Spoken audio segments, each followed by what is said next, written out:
Dear students, पिछले video lecture में आपने क्वांटम नंबर्स के बारे में पढ़ा था, लेकिन उससे रिलेटेड क्वेश्चंस कैसे आते हैं ये आपको आज देखना है।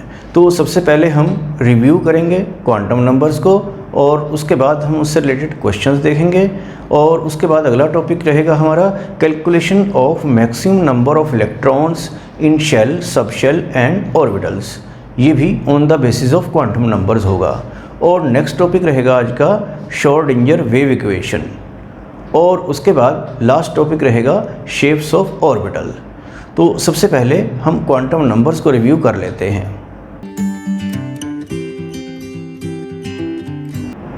क्वांटम नंबर्स के बारे में आपको बताया गया था कि ये इलेक्ट्रॉन का एक कंप्लीट एड्रेस देते हैं। तो एड्रेस का मतलब क्या होता है कि इलेक्ट्रॉन किस शेल के, किस सब शेल के आगे किस ऑर्बिटल में है। तो ये इस तरह की इन्फॉर्मेशन हमें क्वांटम नंबर से मिलती थी। और आपने ये पढ़ लिया था कि ये 4 क्वांटम नंबर्स हैं। जैसे फर्स्ट था प्रिंसिपल क्वांटम नंबर, जो किसके बारे में बताता था, जिसको हम n से रिप्रेजेंट करते थे और उससे हमें मेन शेल के बारे में पता चलता था।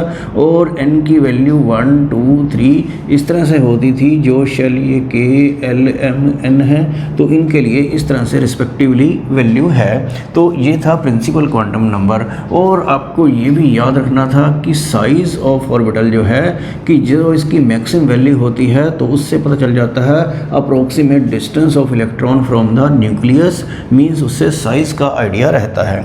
और सेकंड क्वांटम नंबर के बारे में आपको पता है कि उससे नंबर ऑफ सब शेल कि किस शेल में कितने सब शेल होते हैं वो एजीमुथल क्वांटम नंबर से पता चलता है, जिसको हम L से रिप्रेजेंट करते हैं। और n की वैल्यू अगर गिवन है तो 0 to n-1 वैल्यूज़ होती हैं एजीमुथल क्वांटम नंबर की, तो उतने ही क्या हो जाते हैं, सब शेल हो जाते हैं। तो ये मैं आपको थर्ड से समझा देता हूँ कि अगर n की वैल्यू 3 है तो L की वैल्यू 0, 1, 2 उससे एक कम तक जाती है। तो जितनी ये वैल्यूज़ होती हैं उस शेल के उतने ही सब शेल हो जाते हैं। जैसे इसके 3 सब शेल हैं, एक को हम 3s से रिप्रेजेंट करते हैं, एक को 3p से और 3d से। तो नंबर ऑफ़ सब शेल्स जो हैं, सब शेल जो हैं वो number of subshell n ही होता है। n तो इसको शेल को बोलते हैं। ये number of subshell n क्या बता रहा हूँ मैं कि जो ये n की वैल्यू है, जैसे n की वैल्यू 3 है तो इसका मतलब इसमें नंबर ऑफ़ सब शेल भी 3 होंगे। n की वैल्यू अगर 4 है तो इसका मतलब नंबर ऑफ़ सब शेल भी क्या होंगे, 4 होंगे। तो ये सब शेल का मतलब मैंने आपको बताया है। और मैग्नेटिक क्वांटम नंबर, एक आपको ये भी याद रखना था कि एजीमुथल क्वांटम नंबर से ही, जैसे इसमें मैंने साइज बताया है, इसमें शेप, तो शेप ऑफ ऑर्बिटल जो आप करेंगे that is decided by the azimuthal quantum number. जैसे कि इसमें जो सब शेल हैं SPD, तो इन्हीं का क्या होता है, S की शेप अलग होती है, P की अलग होती है, D की अलग होती है, जो हम लास्ट में डिस्कस करेंगे।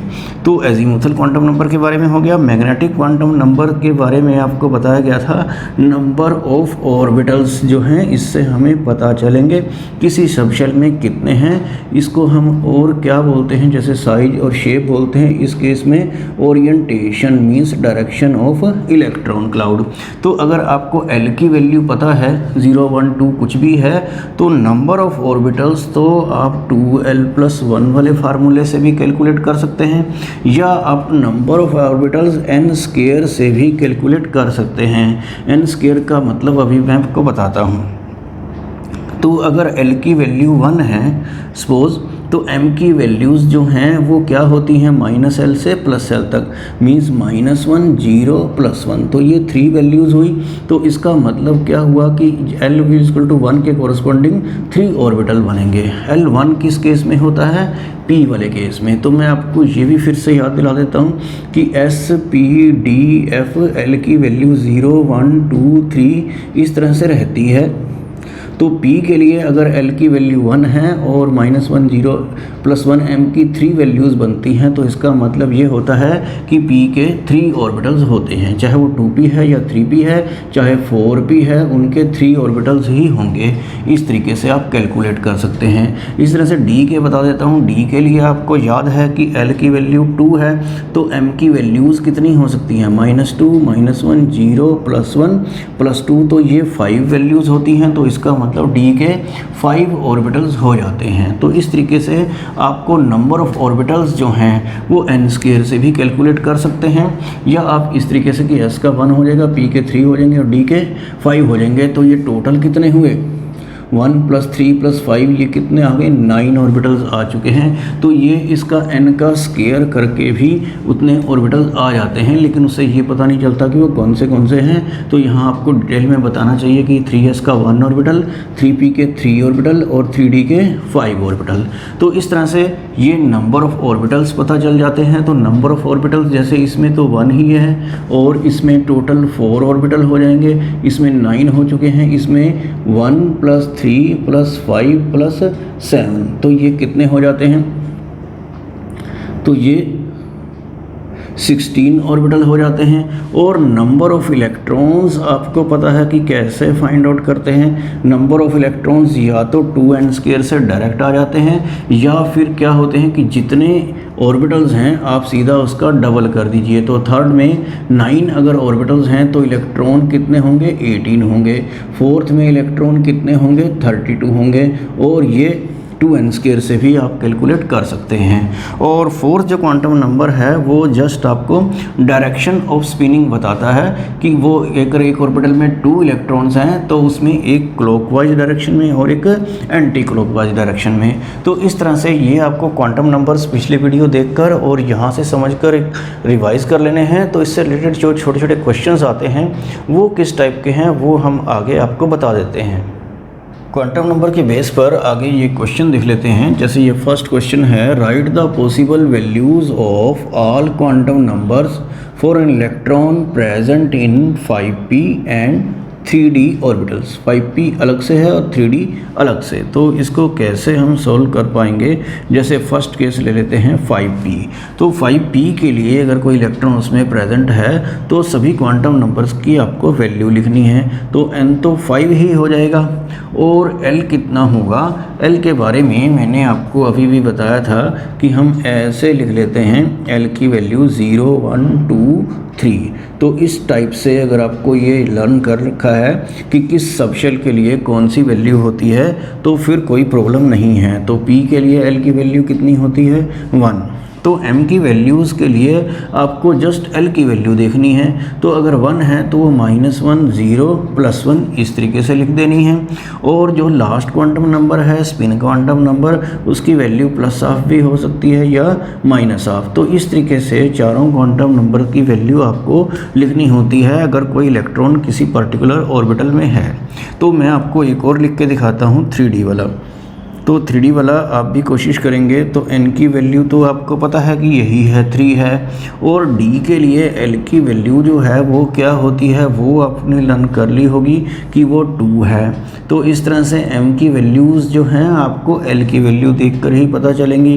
-2 -1 0 +1 +2, तो ये 5 वैल्यूज़ हो जाती हैं। और स्पिन क्वांटम नंबर तो आपको +½ और -½ ही लिखना है एज इट इज़। तो इस तरह से कोई सी भी ऑर्बिटल्स में अगर कोई इलेक्ट्रॉन प्रेजेंट है तो उसके लिए चारों क्वांटम नंबर्स की वैल्यू आप लिख सकते हैं। तो ये क्वेश्चन इस तरीके से भी उल्टा तरीके से भी आ सकता है। वर्ड डेजिग्नेशन या रिप्रेजेंटेशन लिखा होता है is given to an orbital having, जैसे n = 3 l = 1 है तो इस ऑर्बिटल का नेम बताइए। तो इसका आंसर क्या होगा, आप कोशिश कीजिए 3s होगा या 3p होगा। आपको याद है l1 है तो ये p के लिए होता है, s के लिए तो 0 होता है। तो इसका रिप्रेजेंटेशन जो है वो क्या हो गई है, 3p हो गई है। तो इस तरह से आप सेकंड वाले का ट्राई करते हैं। सेकंड का n तो 5 है तो यहाँ तो मैं 5 ही लिखूँगा। और यहाँ d है या f है वो आप सोचिए, यहाँ से देख सकते हैं L3 जो है वो किसके लिए होता है, f ऑर्बिटल के लिए। तो इस पर्टिकुलर जो रिप्रेजेंटेशन है इसके लिए जो ऑर्बिटल रहेगा वो क्या रहेगा, 5f। तो इस तरीके से आप इसका डेजिग्नेशन या रिप्रेजेंटेशन लिख सकते हैं। तो इस तरह के क्वेश्चंस की आपको ठीक से प्रैक्टिस कर लेनी है। आगे हम देखते हैं calculation of maximum number of electrons in shell, subshell and orbital. तो किस शेल में और सबशेल ऑर्बिटल्स में टोटल कितने इलेक्ट्रॉन्स आते हैं, ये हम on the basis of quantum numbers ऐसे टेबल बना के कैलकुलेट करेंगे। वैसे तो आपने पहले भी इसको कैलकुलेट कर लिया है। तो जैसे ये के शेल है, आपको पता है कि इसके लिए एन की वैल्यू तो 1 ही होती है और एल की वैल्यू जो है वो 0, और ये रिप्रेजेंटेशन लिखा है तो आपको पता है कि इसको जो ये सबशेल होता है इसको 1s से रिप्रेजेंट करते हैं। तो L की वैल्यू 0 होती है तो M की वैल्यू भी कितनी आएगी, 0 आएगी। तो ये E की वैल्यू है तो नंबर ऑफ ऑर्बिटल इसका 1 होगा। तो नंबर ऑफ इलेक्ट्रॉन 1 ऑर्बिटल में कितने आते हैं, तो वो 2 आ सकते हैं। तो टोटल नंबर ऑफ इलेक्ट्रॉन 2 ही हैं फर्स्ट शेल में, क्योंकि ऑर्बिटल एक ही है। तो जितने ऑर्बिटल होते हैं उसका डबल इलेक्ट्रॉन हो जाते हैं। तो आगे एल के में कैलकुलेट करके देख लेते हैं, यहाँ पर लिख देते हैं इसको। इसके लिए एन की वैल्यू तो क्या है, 2 है, और एल की वैल्यू 0 भी हो सकती है और 1 भी हो सकती है। आपको पता है कि उससे एक कम तक जा सकती है। 2 और 0 है तो उसका रिप्रेजेंटेशन 2s होगा, और n 2 है और l 1 है तो उसका रिप्रेजेंटेशन 2p होता है। और 0 वाले के लिए m की वैल्यू तो 0 ही होती है, और अगर l की वैल्यू 1 होती है तो m की वैल्यू -1, 0, +1, तो ये 3 वैल्यूज़ होती हैं। तो इसमें एक ऑर्बिटल, क्योंकि ये एक वैल्यू है तो 1 ऑर्बिटल तो 2s का बनेगा, और 2p के कितने ऑर्बिटल होंगे, 3। तो इसमें 1 ऑर्बिटल है तो इलेक्ट्रॉन इसमें 2 आएंगे, और 3 की वजह से कितने आएंगे, 6 आएंगे। तो ये जो टोटल इलेक्ट्रॉन्स हैं सेकंड शेल में, जिसको L लिखते हैं, वो 8 होंगे जो हमने इस तरीके से कैलकुलेट किया है। उस 8 में से 2 इलेक्ट्रॉन तो 2s वाले उसमें सब शेल में होंगे, और 6 जो होंगे वो 2p में होंगे। क्योंकि 2p के 3 ऑर्बिटल्स होते हैं तो 2 ईच करके 6 इलेक्ट्रॉन उसमें आ सकते हैं। तो यहाँ से आपको ये क्लियर हो गया होगा। हम आगे एक और एग्जांपल भी दे सकते हैं के एल, उसके बाद जो अगला शेल क्या होता है, एम होता है। उसके लिए एन की वैल्यू आपको पता है 3 है, और एल की वैल्यू 0, 1, 2 ये वैल्यूज़ हो सकती हैं। तो 3 और 0 होगा तो उसका रिप्रेजेंटेशन 3s होगा, 3 1 होगा तो फिर 3p होगा, और 3 2 के लिए क्या होगा, 3d होगा। तो इसके लिए m की वैल्यू 0 ही है, और अगर l की वैल्यू 1 है तो m की वैल्यू आपको पता है -1, 0 और +1 हो सकती हैं। और l की वैल्यू अगर 2 है, d के लिए 2 होता है l, तो ये वैल्यूज़ -2, -1, 0, +1 और +2 इस तरीके से होंगी। तो जितनी m की वैल्यूज़ होती हैं उतने ही क्या होते हैं, नंबर ऑफ ऑर्बिटल्स। तो ये 1 ऑर्बिटल है, ये 3 वैल्यूज़ हैं तो 3 ऑर्बिटल्स, d के कॉरस्पॉन्डिंग ये 5 वैल्यूज़ हैं तो 5 ऑर्बिटल। और जितने ऑर्बिटल होते हैं उससे डबल क्या होते हैं, नंबर ऑफ इलेक्ट्रॉन्स। तो ये 1 है तो 2, 3 हैं तो फिर कितने इलेक्ट्रॉन होंगे, 6, 5 हैं तो 10। तो इनका आप टोटल करेंगे तो टोटल इलेक्ट्रॉन जो होंगे वो कितने आ जाएंगे थर्ड शेल में, वो होंगे 18। उस 18 में से 2 इलेक्ट्रॉन s में और 6 इलेक्ट्रॉन p में और 10 इलेक्ट्रॉन d में होंगे। इस तरीके से आपको नंबर ऑफ ऑर्बिटल्स और नंबर ऑफ इलेक्ट्रॉन्स भी आपने कैलकुलेट कर लिए हैं। तो एक आप अपने आप कर लेना, n में क्या होगा, उसकी वैल्यू जो है n की वैल्यू 4 होगी, और ये जो l की वैल्यू होंगी 0, 1, 2, 3 तक चली जाएंगी। तो 0 वाला तो s होता है, 1 वाला p और 2 वाला d। तो 3 वाला क्या होगा, f होगा। उसमें -3 से +3 तक 7 ऑर्बिटल और हो जाएंगे, मींस 14 इलेक्ट्रॉन और आ जाएंगे। तो 18 में 14 इलेक्ट्रॉन अगर और आ जाते हैं तो वहाँ पर कितने आ जाएंगे, 32 टोटल इलेक्ट्रॉन्स हो जाएंगे फोर्थ शेल में। तो इस तरह से आपको ये कैलकुलेट करने की कोशिश करनी है फोर्थ के लिए भी, और बाकी सारा ये आपको समझ में आ गया होगा। आगे देखते हैं श्रोडिंगर वेव इक्वेशन। तो ये एक थोड़ा कॉम्प्लिकेटेड इक्वेशन है, और ये इलेक्ट्रॉन का जो बिहेवियर है अराउंड द न्यूक्लियस उसको डिस्क्राइब करने के लिए एक मैथमेटिकल इक्वेशन दी गई थी अकॉर्डिंग टू श्रोडिंगर। तो वो इक्वेशन क्या है पहले आप देख लीजिए, फिर उसमें आपको क्या लर्न करना है वो आप बाद में समझेंगे। तो ये इस तरीके से होती है, Δ2 ψ/Δ, इसको इस तरीके से रिप्रेजेंट किया जाता है x² + Δ2 ψ/Δ y², और अगली बार हम ये यहाँ पर z² लेते हैं नीचे, +8 π² m/2 एच स्क्वायर, यहाँ पर E है minus V psi is equal to 0। तो ये सब क्या हैं ये भी आपको समझना है। तो ये पहले तो इसमें मैं आपको बता देता हूँ m क्या है। m तो आपको पता है कि मास ऑफ इलेक्ट्रॉन होगा और h क्या होगा, प्लैंक्स कांस्टेंट। जो E है वो टोटल एनर्जी को रिप्रेजेंट करता है, ये आपको दिमाग में रखना है। और v जो है वो पोटेंशियल एनर्जी है। और साई को देख लेते हैं। साई जो है वो क्या है, वेव फंक्शन। वेव फंक्शन यहाँ पर क्या होता है, इलेक्ट्रॉन में आपको पता है कि वेव करैक्टर होता है, तो वेव का जो एम्पलीट्यूड है तो वही क्या होता है, साई होता है। और एक्स वाई जेड यहाँ पर क्या होते हैं, X Y X axis, Y axis, Z axis, जो मैथमेटिक्स में सुना है आपने, तो ये 3D में आ जाएगा। तो ये स्पेस कोऑर्डिनेट्स होते हैं।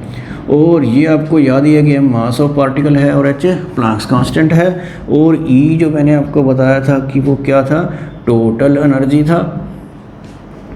और वी जो है वो पोटेंशियल एनर्जी है। तो उन दोनों का वो डिफरेंस है।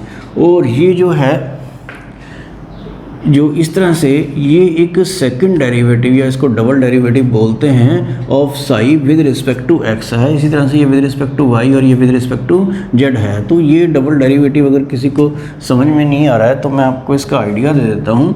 जैसे आप डिफरेंशिएशन इंटीग्रेशन मैथमेटिक्स में पढ़ेंगे +2 लेवल पर, वैसे मैं आपको एक एग्जाम्पल दे देता हूँ। जैसे y इक्वल टू 2x³ है सपोज, तो इसको एक बार जब डिफरेंशिएट करते हैं विद रिस्पेक्ट टू x तो ऐसे लिखते हैं dy/dx। और ये जो ऊपर पावर होती है ये इसको इससे मल्टीप्लाई कर देते हैं। 3 को 2 से मल्टीप्लाई करेंगे तो ये क्या आ जाएगा, 6। और यहाँ पर क्या करते हैं, एक पावर माइनस कर देते हैं, 3 है तो 2 कर देते हैं। तो इस तरह से एक बार डिफरेंशिएट करने से तो ये आ जाता है। अगर आप 2 बार करते हैं, इसका दूसरा डेरिवेटिव लेते हैं तो उसको ऐसे लिखते हैं d2y/dx²। तो उस दोबारा करेंगे तो ये इससे मल्टीप्लाई होगा तो 12x इसका सेकंड डेरिवेटिव आ जाएगा। तो ये जस्ट आपको डिफरेंशिएशन है, डेरिवेटिव लेना, ये मैथमेटिक्स में ठीक से समझ लेना है। तो यहाँ पर आपको साई तो पता चल गया है, लेकिन एक साई का इसमें को सोल्व करके साई स्क्वायर कैलकुलेट करते हैं, जिसको बोलते हैं probability of finding the electron in a given region of space around the nucleus। तो इसमें साई स्क्वायर जो है वो बहुत इंपॉर्टेंट है कि इससे किसी भी पोजीशन पर इलेक्ट्रॉन के फाइंड आउट करने की प्रोबेबिलिटी कितनी होती है, इलेक्ट्रॉन डेंसिटी कितनी है, तो वो किस तरह से हम फाइंड आउट करते हैं, साई स्क्वायर से। तो इसमें जो क्वेश्चन आता है वो यही रहता है, what is the significance of psi square. तो उसका आंसर आप क्या बोलेंगे, it gives the probability of finding the electron in a given region of space. और इस तरह से सिग्निफिकेंस ऑफ साई पूछेंगे तो उसमें आप क्या बता सकते हैं कि इट रिप्रेजेंट वेव फंक्शन, या आप कह सकते हैं कि एम्पलीट्यूड ऑफ इलेक्ट्रॉन वेव। तो ये क्या होता है, साई होता है। तो इस इक्वेशन को सोल्व करके ही जो पहले 3 क्वांटम नंबर्स हैं वो निकाले गए थे। हालांकि spin quantum number is not obtained as a solution of Schrodinger wave equation. तो इसमें सिर्फ आपको जो साई स्क्वायर है वही हमें अगले टॉपिक में यूज़ करना है, और इस इक्वेशन को ज़्यादा यहाँ पर +1 लेवल पे यूज़ नहीं किया जाता। नेक्स्ट टॉपिक है शेप्स ऑफ ऑर्बिटल।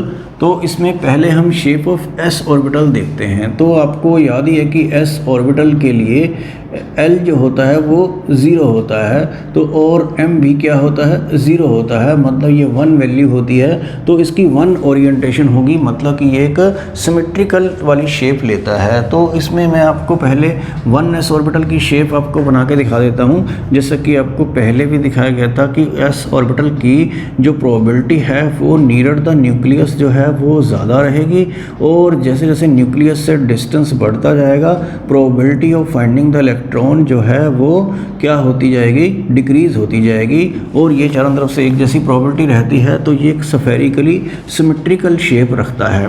तो ग्राफ ऑफ जो टोटल प्रोबेबिलिटी डेंसिटी है, तो प्रोबेबिलिटी जो है आपको बताया है अभी कि वो साई स्क्वायर से हम रिप्रेजेंट करते हैं। तो इस तरह से इसका एक ग्राफ से भी रिप्रेजेंट कर सकते हैं। ये इधर हम इलेक्ट्रॉन के मिलने की प्रोबेबिलिटी ले लेते हैं, और इस साइड हम क्या करते हैं, डिस्टेंस फ्रॉम न्यूक्लियस। इस तरह से इसको ग्राफ जो है वो प्लॉट कर लेते हैं। तो आपको पता है कि यहाँ पर न्यूक्लियस के पास जो है मैक्सिमम प्रोबेबिलिटी है इलेक्ट्रॉन के फाउंड आउट करने की, और जैसे जैसे डिस्टेंस बढ़ता जाएगा प्रोबेबिलिटी क्या होगी, डिक्रीज़ होगी। तो पहले मैक्सिमम ले लेते हैं और फिर प्रोबेबिलिटी डिक्रीज़ होगी और ये इस एक्स एक्सिस को टच नहीं करती है। तो इसका मतलब होता है कि there is always some probability of finding the electron even at large distance from the nucleus. तो इस तरह से ये मैंने आपको 1s का बता दिया है।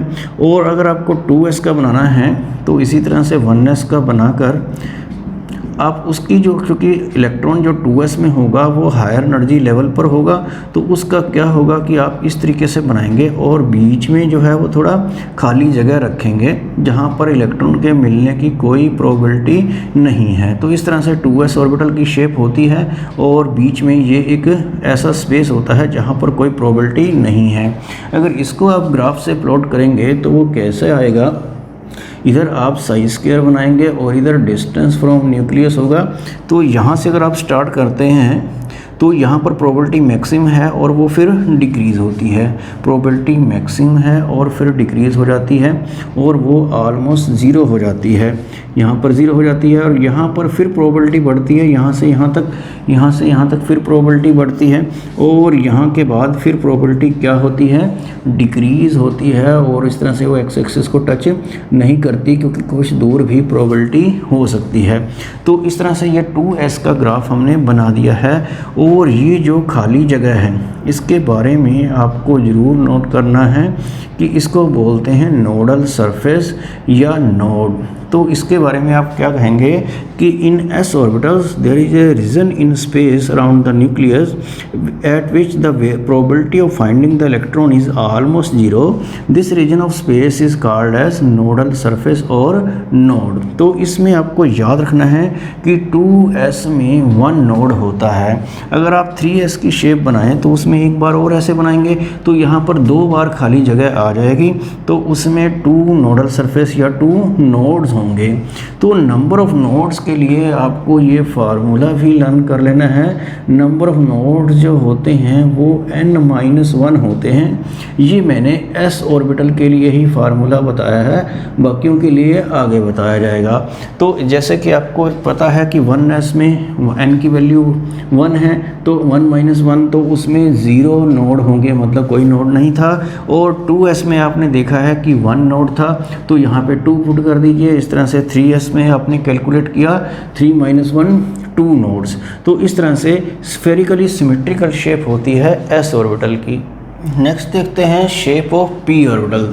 तो p के लिए आपको याद है कि l तो कितना होता है, 1 होता है। तो इसका मतलब m की वैल्यूज़ -1, 0, +1, तो ये 3 डिफरेंट वैल्यूज़ हैं। तो इसका मतलब p का 3 डिफरेंट ओरिएंटेशन होगी, means direction of electron cloud होगी। तो वो कैसे होती है वो मैं आपको बता देता हूँ कि ये जैसे x एक्सिस है और ये y एक्सिस है, तो p ऑर्बिटल की इलेक्ट्रॉन क्लाउड 2 एक्सिस के राउंड अबाउट मैक्सिमम होती है और इस तरह से उसकी शेप बन जाती है।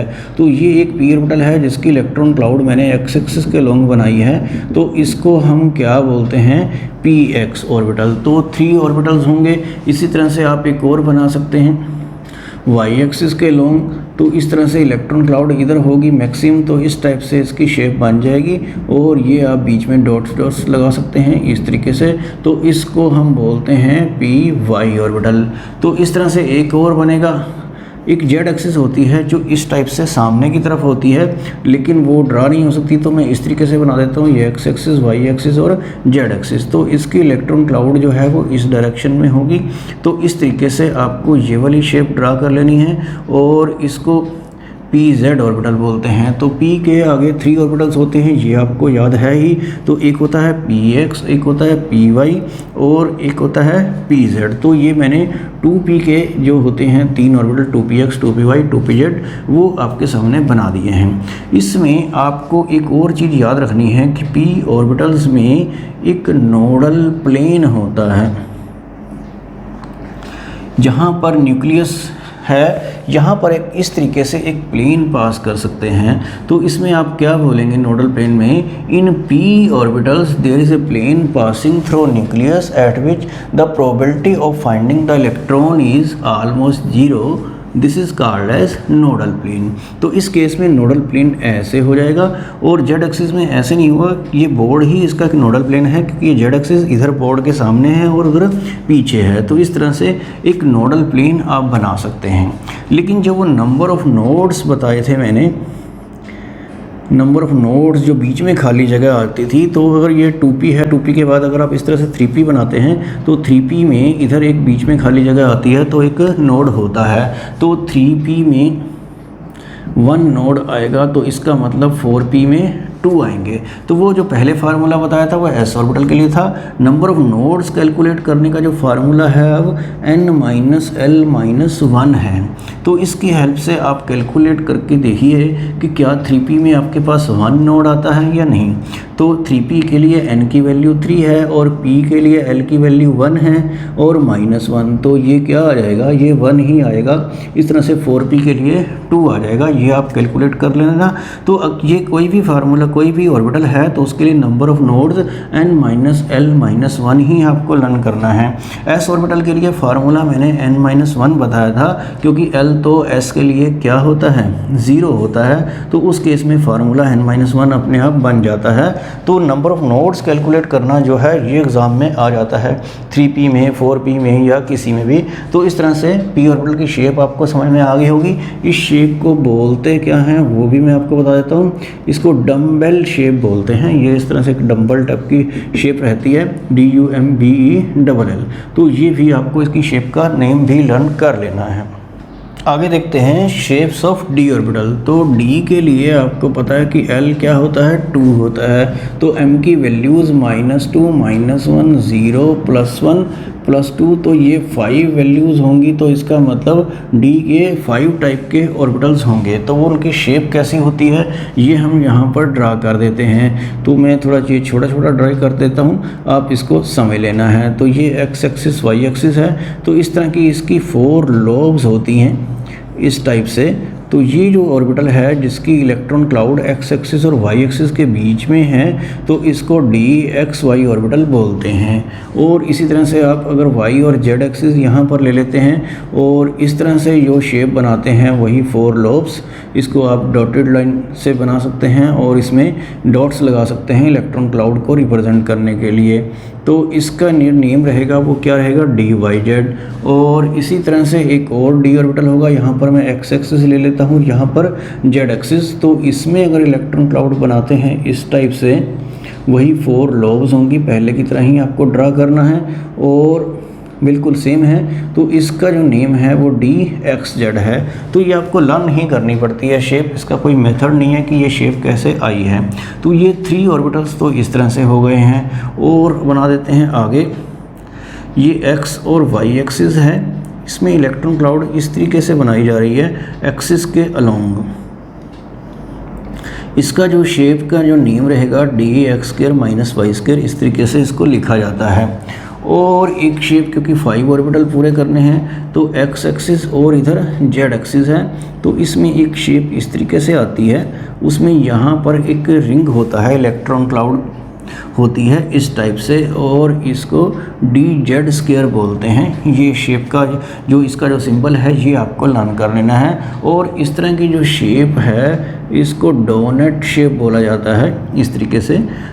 और इन तरह की जो शेप होती है इनको क्लोवर लीफ, उससे सिमिलरिटी होगी तो क्लोवर लीफ शेप जो है इनको बोला जाता है। इसमें एक और क्वेश्चन भी आता है यहाँ पर, what is the similarity and difference between this dxy and dx² - y², this and this orbital. इनमें सिमिलरिटी और डिफरेंस आपको बताना है। सिमिलरिटी में आप बताएंगे कि बोथ हैव 4 लोब्स, इनको लोब्स बोलते हैं।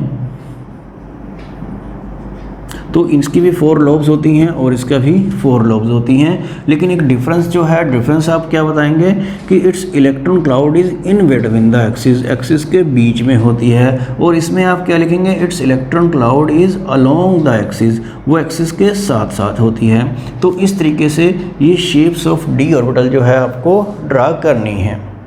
और इसमें आगे देखना है number of nodes in any orbital. किसी भी ऑर्बिटल में अगर आपको नंबर ऑफ़ नोड्स, वो जो खाली जगह होती है बीच में, वो कैलकुलेट करने के लिए आ जाती है, तो फार्मूला आपको यही याद रखना है, n-l-1। तो इसी से आपको कैलकुलेट करना है। तो मैं आपको 2-3 एग्जांपल दे देता हूँ। जैसे ये 3D में आपको कैलकुलेट करना है तो वो कैलकुलेट कीजिए। तो 3D में क्या होगा, n3 होगा, और d के लिए l क्या होता है तो वो आपको लर्न है ही, SPDF 0 1 2 3। इस तरह से L की वैल्यूज़ मैंने बताई थी। तो D के लिए L की वैल्यू क्या होती है, 2 -1। तो ये क्या आ गया है, 0 आ गया है। तो इसका मतलब जो 3D ऑर्बिटल हैं जो अभी बनाए थे शेप, तो उसमें नंबर ऑफ नोड्स जो हैं वो 0 हैं। इस तरह से मैं आपको कोई और एग्जांपल दे देता हूँ। 4p कर लेते हैं। तो n की वैल्यू 4 है, p के लिए l की वैल्यू कितनी है, 1 है, और -1, n-l-1। तो ये कितना आएगा, तो ये इस तरह से आप इसमें 2 फाइंड आउट कर सकते हैं, नंबर ऑफ नोड्स। इस तरह से आप 4D में भी कैलकुलेट कर लीजिए। 4D में n की वैल्यू तो कितनी है, 4 है, l की वैल्यू जो है वो 2 है, और ये -1। तो इस तरह से इसमें कितना आएगा, 1 आएगा। तो नंबर ऑफ नोड्स के ऊपर क्वेश्चन आता है तो वो आपको इस फार्मूले से समझ लेना है।